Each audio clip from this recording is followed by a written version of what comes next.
पंचायत वेंचणुकांनी बायलांचे आरक्षण निश्चित करताना राज्य वेंचणूक आयोगान घोळ केला।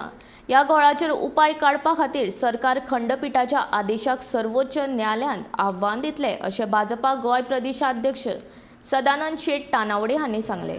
मुंबई उच्च न्यायालयाच्या आदेशा उपरांत पंचायत वेंचणुको 10 ऑगस्टाक घेवपाची अधिसुचोवणी जारी जाल्या। उपरांत शुक्रारा राज्य आयोगान आरक्षणाची सुचोवणी काडली। या आरक्षणान अनुसूचित जाती, अनुसूचित जमाती तशेंच बायलां खातीर आरक्षण जाहीर जाला।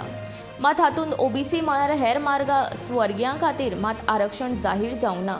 तशेंच राज्य आयोगान बायलांचें आरक्षण सारकें करूंक ना हातूंत घोळ आसा। सगळ्या घटकांक न्याय मेळोवन दिवपा खातीर सर्वोच्च न्यायालयान वचपाची सरकाराची तयारी आसा अशें तानावडेन सांगले।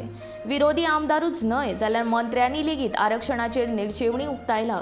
हाका लागून आरक्षणाचो घोळ वाडपाचीच चिन्नां दिसतात।